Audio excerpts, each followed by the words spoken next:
Surat Al-A'la adalah surah yang ke-87 dan dia terdiri dari 19 ayat.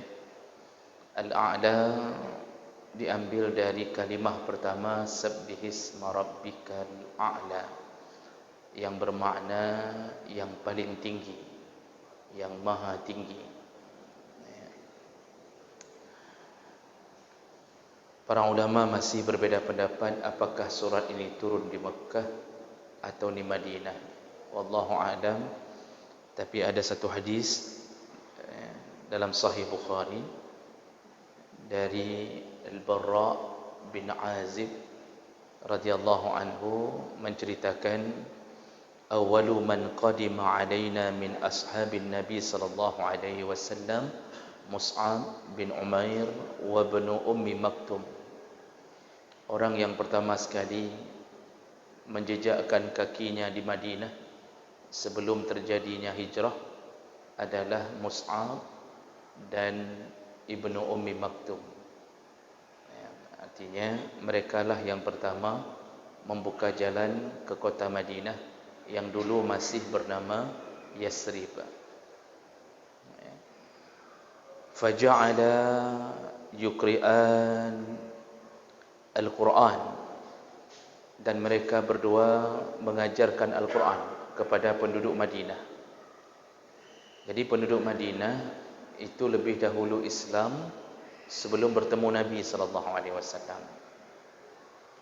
Dan itu berdasarkan perjuangan para sahabat dan pelopornya Mus'ab dan Ibnu Ummi Maktum.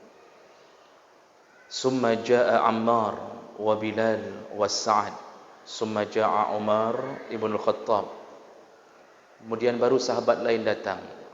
Baru sahabat yang datang Ammar bin Yasir, kemudian Bilal bin Rabah, Sa'ad bin Abi Waqqas, lalu disusul oleh Umar bin Khattab dan seterusnya.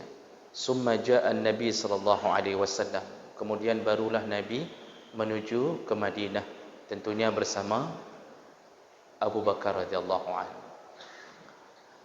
Lalu Barra, perawi hadis ini, menceritakan, fama ra'aitu ahlal Madinah farihu bisyai'. Tidak pernah aku melihat penduduk Madinah segembira itu ketika datang Nabi.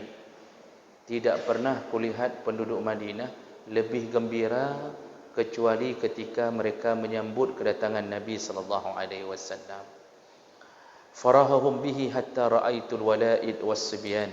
Sampai aku melihat anak-anak dan yang masih kecil, balita, itu pun berdiri di jalan dan mereka berkata, yaqulun haza Rasulullah sallallahu alaihi wasallam qad jaa fama jaa. Jadi semuanya bersorak-sorai, bergembira ketika pas Nabi masuk ke Madinah. Mereka mengatakan, telah datang Nabi kepada kita. Jadi begitu senangnya kaum Ansar dengan kedatangan Nabi sallallahu alaihi wasallam. Hatta qara'tu sabbihisma rabbikal a'la fi suwarin misliha. Dan sampai aku membaca ke ayat sabbihisma rabbikal a'la dan beberapa surat semisal itu. Nah, ini maksudnya bahawa ternyata surat Sabbihisma Rabbikal A'la itu sudah diajarkan di Madinah sebelum Nabi hijrah. Ini menjadi dalil bahawa surat ini lebih kuat, dia adalah surat Makkiyah, karena dari Mekah sudah ada, lalu dibawa oleh dua sahabat ini ke Madinah. Baik, yang penting intinya dalam hadis ini bahawa begitu senangnya penduduk Madinah dengan kedatangan Rasulullah sallallahu alaihi wasallam, sampai mereka bersenandung dengan kalimah tala'al badru alaina, dan seterusnya. Bapak Ibu yang dimuliakan Allah Subhanahu wa taala, apa saja fadilah surat ini? Kami mendapatkan beberapa keterangan dari hadis yang sahih tentang fadilah surat Al-A'la Di antaranya fadilah pertama iaitu surat Al-A'la adalah surat yang paling dicintai, disukai dan paling sering dibaca oleh Nabi di dalam solat ketika beliau menjadi imam. Jadi paling suka Nabi dan paling sering mengulang-ulang surat Al-A'la. Ada beberapa keterangan hadis yang menyebutkan Nabi membaca surat Al-A'la di beberapa salat-salat yang dihadiri oleh orang ramai atau ritual-ritual besar. Contohnya hadis dari Ali bin Abi Thalib riwayat Ahmad, kana Rasulullah sallallahu alaihi wasallam yuhibbu hazihi surah sabbihisma rabbikal a'la. Ali mengatakan Rasulullah itu paling suka kepada surat sabbihisma rabbikal a'la. Dari hadis Ubay bin Ka'ab radhiyallahu anhu qala kana Rasulullah sallallahu alaihi wasallam yutiru bisabbihisma rabbikal a'la wa qul ya ayyuhal kafirun wa qul huwallahu ahad. Rasulullah kalau melakukan salat witir yang jumlahnya 3 rakaat, maka pilihan beliau rakaat pertama selalu sabbihisma rabbikal a'la, rakaat kedua qul ya ayyuhal kafirun, dan rakaat ketiga qul huwallahu ahad. Jadi ini pilihan beliau witir. Kalau beliau lakukan witir dan beliau menjadi imam, maka bacaan rakaat pertama adalah sabbihisma rabbikal a'la. Nah, kapan beliau bisa mengimamkan witir? Tentunya kita tahu Rasulullah melakukan tarawih berjamaah itu hanya 3 malam. Setelah itu beliau tidak keluar lagi ke masjid karena khawatir diwajibkan tarawih. Jadi witir yang disuruh berjamaah itu hanya witir penggiring tarawih. Witir yang disuruh berjamaah atau disunnahkan untuk melakukannya berjamaah itu hanya witir di dalam bulan Ramadan yang mengiringi salat tarawih. Tapi kalau witir dilakukan sendirian, maka pilihan surat-surat ini dibolehkan untuk dibaca, tapi lebih utama kalau dibaca oleh imam di saat mengimamkan witir bersama makmum atau bersama jamaah. Witir adalah salah satu salat yang Rasulullah menasihati Abu Hurairah. Kata Abu Hurairah, awsani khalili bisalathin. Rasulullah menasihatiku dengan 3 perkara. Yang pertama, untuk tidak meninggalkan salat duha. Yang kedua, jangan tinggalkan salat witir. Yang ketiga, hendaknya berpuasa setiap bulan di ayyamul bid, pertengahan bulan. Kata Abu Hurairah, semenjak aku dinasihati oleh Nabi untuk tidak meninggalkan 3 perkara itu, semenjak itu aku tidak pernah lagi meninggalkan 3 perkara itu. Jadi witir itu amalan penutup ibadah di malam hari. Sampai Imam Ahmad itu pernah mengatakan dalam kitab Al-Mughni, man tarakal witra amdan fahuwa rajulun su' wa la yanbaghi an tuqbala lahu syahadah. Barang siapa yang meninggalkan witir dengan sengaja, artinya setiap malam tidak pernah witir, enggak pernah melakukan witir, maka dia termasuk golongan orang-orang yang buruk dan kesaksiannya tidak pantas untuk didengarkan.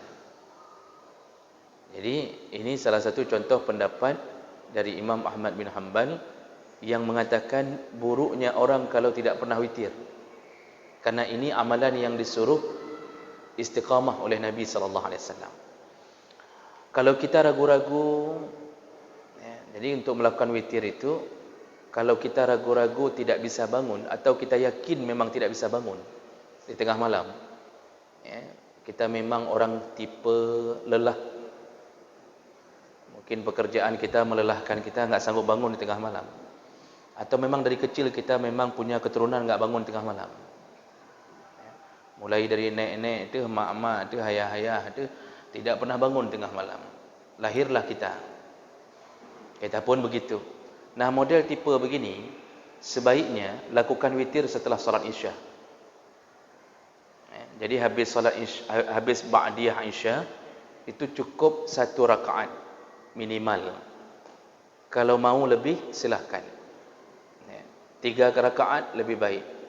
Kalau mau 11 rakaat silahkan. Ini tipe yang yakin tidak bisa bangun. Tapi kalau tipe yang yakin bisa bangun, maka lebih utama dia mengambil di tengah malam, selesai qiyamul lail.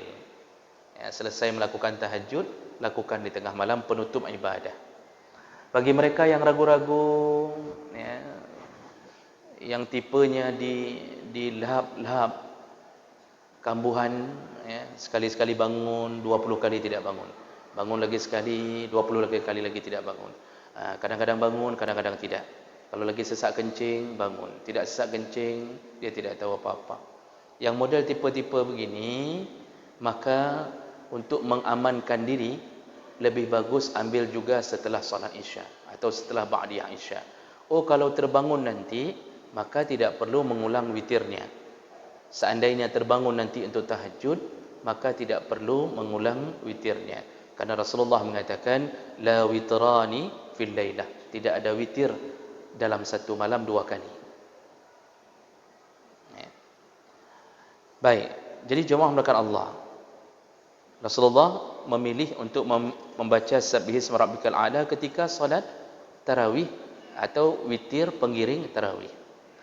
Kemudian ada hadis dari Nu'man bin Bashir radhiyallahu anhu, hadis riwayat Muslim, kana Rasulullah sallallahu alaihi wasallam yaqra'u fil 'aidain wa fil jum'ah bisabbihisma rabbikal a'la wa hal ataka hadisul ghashiyah. Rasulullah itu kalau salat 2 hari raya atau salat Jumaat, maka pilihan ayat beliau rakaat pertama adalah Sabbihisma Rabbikal A'la, dan rakaat kedua hal ataka hadisul ghashiyah, iaitu al-ghashiyah. Jadi kembali beliau sallallahu alaihi wasallam memilih 2 hari raya Jumaat yang dibaca Sabbihisma Rabbikal A'la. Walaupun bukan wajib, tapi ini pilihan yang beliau sukai. Nah, jemaah melakukan Allah, dari hadis-hadis yang sahih tadi, kita melihat ternyata Rasulullah membaca Sabbihisma Rabbikal A'la itu di salat-salat yang jamaahnya ramai. Di waktu-waktu salat yang jamaahnya melebihi jamaah seperti biasa. Ketika witir tarawih, ketika Idul Adha, Idul Fitri, ketika hari Jumaat. Jadi apa maksud Rasulullah memilih Sabbihisma Rabbikal A'la? Kenapa waktu solat yang jumlah jamaahnya besar, beliau memilih surat itu? Di situlah para ahli tafsir menyebutkan ini tidak lepas daripada isi daripada surat tersebut, kandungan surat tersebut. Kenapa itu menjadi pilihan Rasulullah? Ternyata isi daripada Al-A'la itu menyebut-nyebut tentang keagungan Allah Subhanahu wa taala, sekaligus mengingatkan kita tentang betapa nikmat akhirat melebihi daripada dunia yang sedang kita kejar. Waktu pada kalimat wal akhiratu khairu wa abqa, akhirat itu lebih baik dan lebih kekal, lebih abadi. Jadi dari awal surat kita diajak untuk merenung tentang Tuhan kita, yaitu Allah Subhanahu wa taala. Kita sudah mengimaninya, tapi sejauh mana kita merasakan iman bersama Allah? Maka Allah menyebut-nyebut tentang kemuliaannya. Allah memulai dengan kalimat Sabbihisma Rabbikal A'la. Sabbih. Kata Allah, Muhammad, sucikanlah.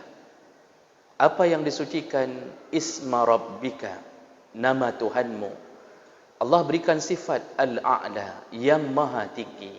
Itu dalam bahasa Arab kalau sudah dipakai superlatif, dipakai model kalimah al-a'la, al-akbar, itu tidak ada yang lebih di atas itu. Jadi Allah lebih tinggi, maha tinggi, tinggi zatnya, tinggi sifatnya.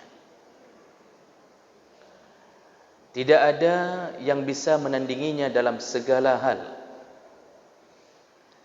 Allah maha segala-gala dalam sifatnya. Kita kalau sedang bicara dengan dua orang sekaligus dan dua-dua orang itu berbicara sekaligus. Jadi kita sedang berhadapan dengan dua orang. Dua-dua orang itu berbicara sekaligus. Itu kita tidak tahu mau fokus ke siapa. Kita dengarkan ini, enggak terdengar itu. Dengar ini, enggak terdengar itu. Begitu lemahnya kita. Tidak bisa fokus hanya pada dua orang. Pasti kita akan mengatakan, tiroro, bicara sendiri-sendiri, satu-satu kita suruh. Kalau enggak bisa fokus. Tapi Allah Subhanahu wa taala maha mendengar, as-sami' al-alim. Allah maha mendengar, Allah maha tahu. Triliun atau triliun-triliun umatnya melakukan pekerjaan di waktu yang sekaligus, umatnya, hambanya melakukan sesuatu di waktu yang bersamaan. Allah tahu, Allah dengar setiap percakapan, bahkan apa yang bergerak di hatinya. Innahu alimun bizatis sudur. Allah tahu apa yang terbersit di hatimu. Ini maha. Ini maha. Jadi Allah bisa mendeteksi semua hamba tanpa harus menyuruh satu-satu untuk berbicara. Maka jangan khawatir, di sini ada pengajian, di masjid lain ada pengajian, di sana ada pengajian. Apakah Allah sibuk memikirkan, aduh di sana siapa yang catat di sana? Coba dipanggil malaikat lain, di sana tugas yang di masjid sana siapa? Enggak akan begitu ceritanya. Allah mengetahui siapa hamba yang memujinya, walaupun melakukannya sekaligus dan bersamaan. Dan Allah mendengarkan bisikan-bisikan mulut kita ketika kita menyebut namanya, walaupun tanpa mengangkat suara. Hanya menggerakkan bibir, Allah tahu dan Allah dengar. Makanya Allah Subhanahu wa taala tinggi segalanya. Jemaah melakukan Allah Subhanahu wa taala. Di situ Nabi mulai menyeringkan. Jadi Nabi sering-sering membaca pertama sekali untuk mengingatkan kita betapa berkuasanya Allah di atas kita. Lalu lalu Allah Subhanahu wa taala menyambung, Sabbihisma rabbikal a'la allazi khalaqa. Salah satu kuasa Allah yang paling tinggi adalah khalaqa. Allah mencipta. Allah lam yalid. Allah tidak melahirkan.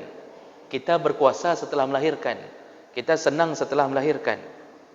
Kita berharap-harap anak kita begini begitu, itu pun setelah dilahirkan. Tapi kita tidak mampu mencipta.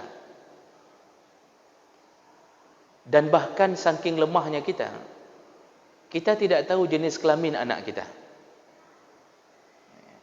Bagaimana kalau seandainya kita menjadi seorang pencipta, tapi kita tidak tahu jenis kelamin? Makanya kita ini lemah sekali.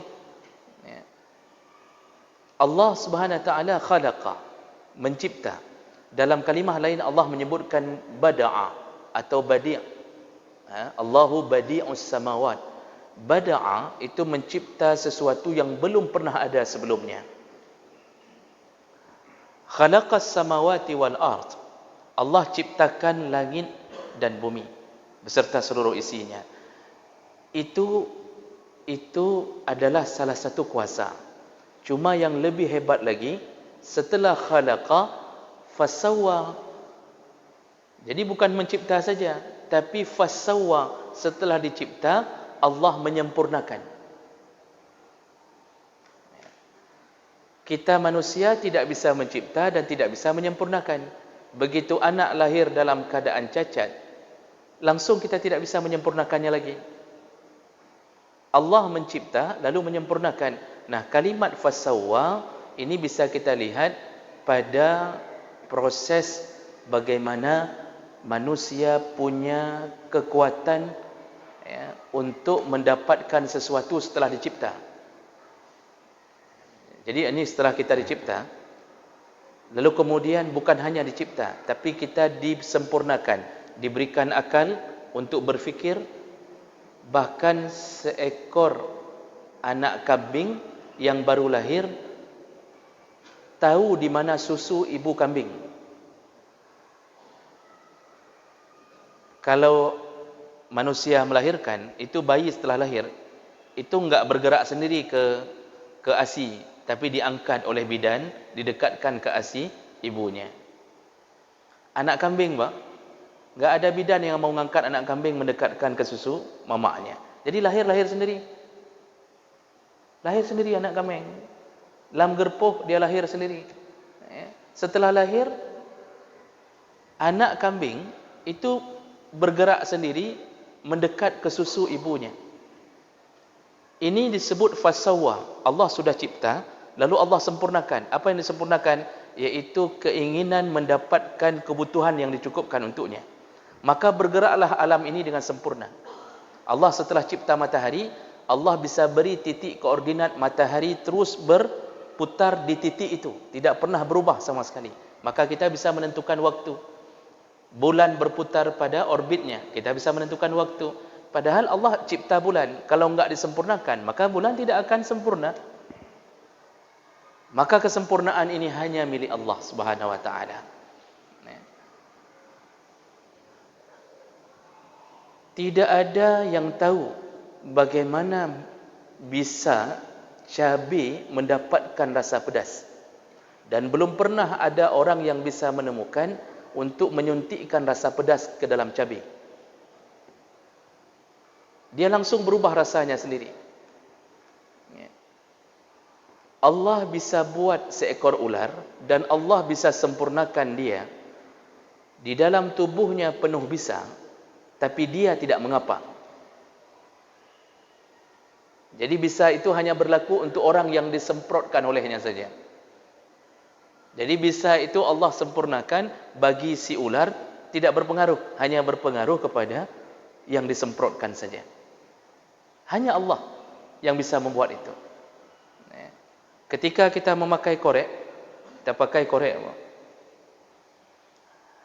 kenapa tiba-tiba muncul percikan api? Allah sudah cipta api, tapi Allah menyempurnakan dia bisa hidup hanya dengan percikan, tanpa ada aliran apapun. Hanya Allah. Allah bisa cipta seseorang manusia menjadi seorang dokter, tapi begitu banyak dokter yang tidak bisa memelihara rasa sakit untuk dirinya sendiri. Dan begitu banyak orang yang sehat yang Allah cipta, ternyata tidak sakit-sakit.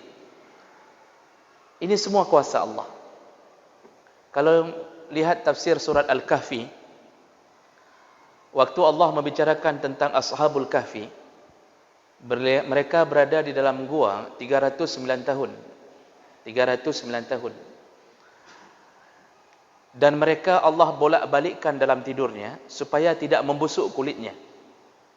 Nah, jadi mereka tidur, nanti kalau sudah kira-kira kulit sudah panas, itu Allah balikkan dalam tidurnya. Bayangkan tidur 309 tahun, Allah bolak-balik supaya tidak membusuk dan disinari matahari supaya cuaca udara tetap sempurna.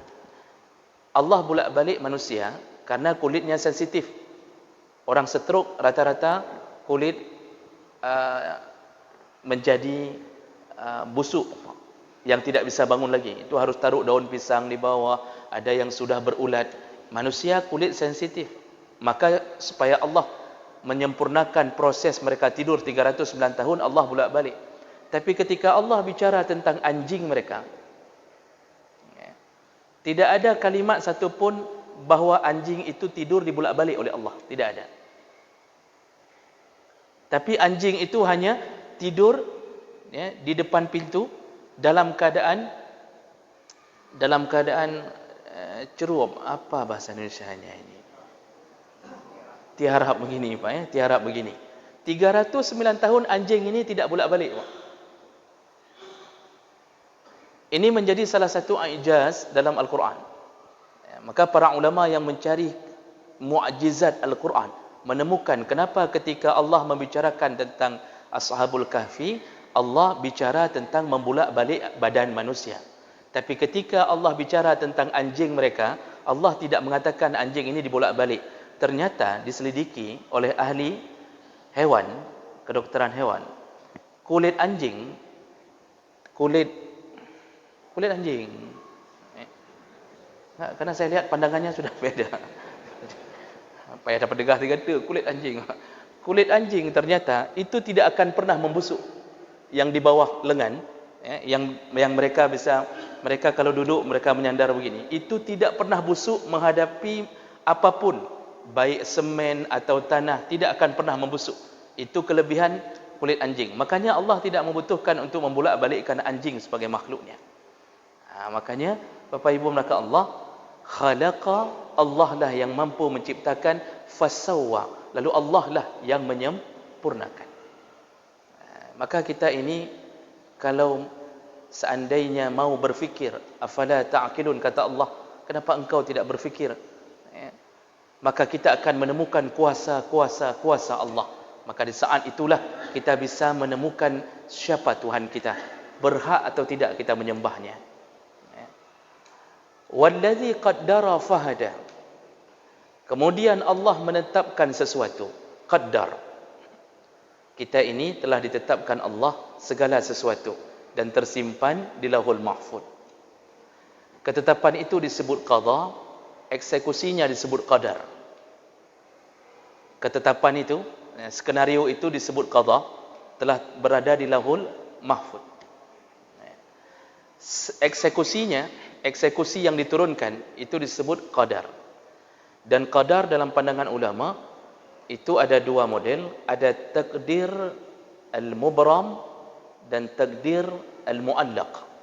Takdir mubram, ketetapan Allah yang tidak bisa dirubah. Artinya tidak diberi ikhtiar, pilihan pada manusia. Salah satu contohnya ajal. Allah mengatakan iza jaa ajaluhum la yastakhiruna sa'ata wa la yastaqdimun. Kalau sudah datang ajalmu, tidak akan dimundurkan, tidak akan dimajukan sedikit pun, kata Allah. Jadi manusia yang berdoa, ya Allah panjangkan umur, ya Allah panjangkan umur. Mereka yang hari ini bernyanyi-nyanyi waktu ulang tahun, barakallah fi umrik, misal contohnya. Padahal walaupun apapun kalimat yang disuruh, tetap ulang tahun itu bukan ajaran Islam. Jangan sering-sering lakukan ulang tahun. Itu bukan ajaran kita, karena itu ajaran Nasrani. Nasrani yang melakukan itu pertama sekali di dalam kitab Perjanjian Lama, Raja Herodes yang melakukannya.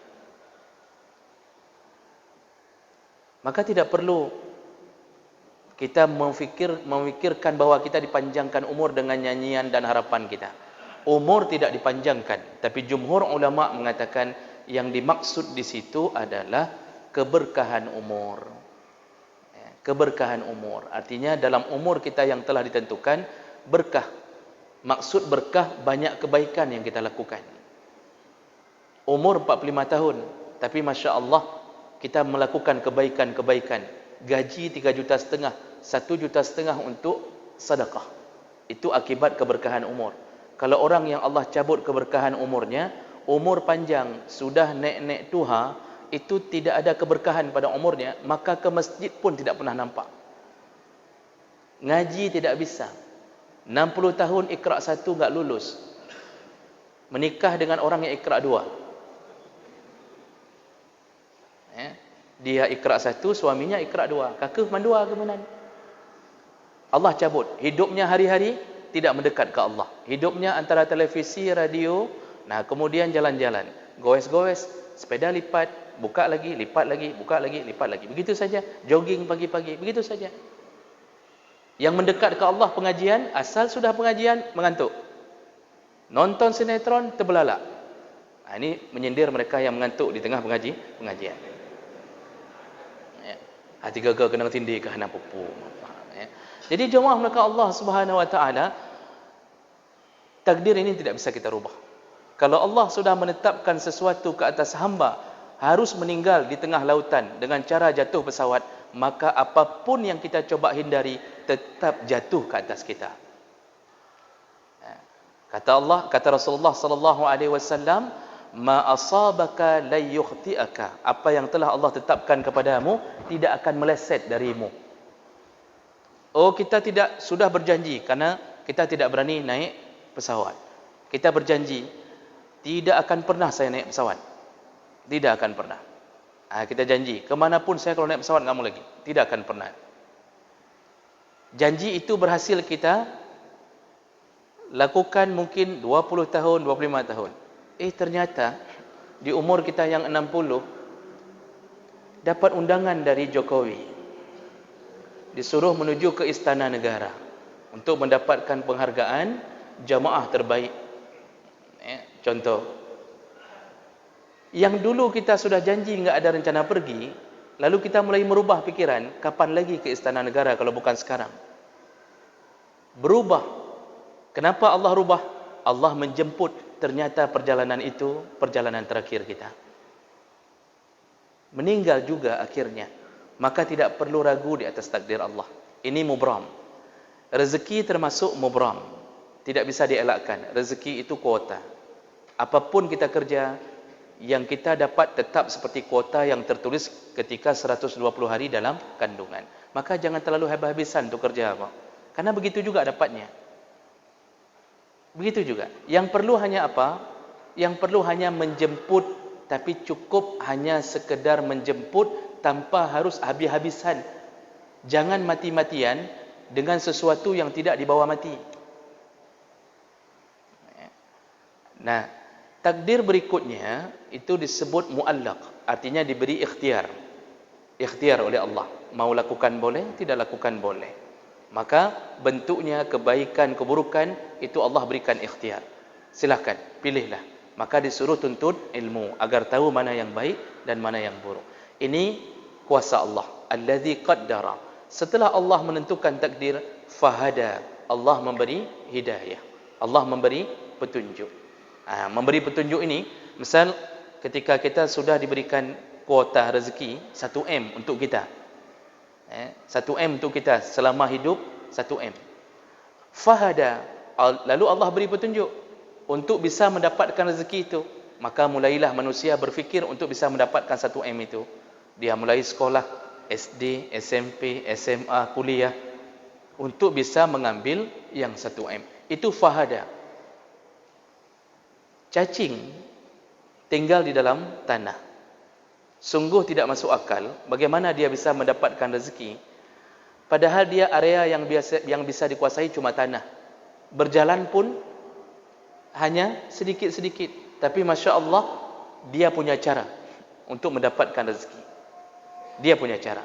Maka jemaah melakukan Allah, inilah kenapa Rasulullah menyebut-nyebut sering membaca Sabbihisma Rabbikal A'la agar kita merenung tentang kebesaran Allah.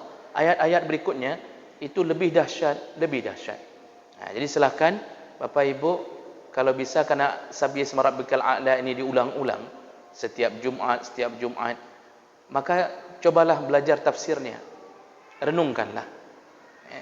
Nah, ini yang menjadi sebab dan alasan kenapa Rasulullah memilih Al-A'la sebagai bacaan utama ketika solat-solat besar.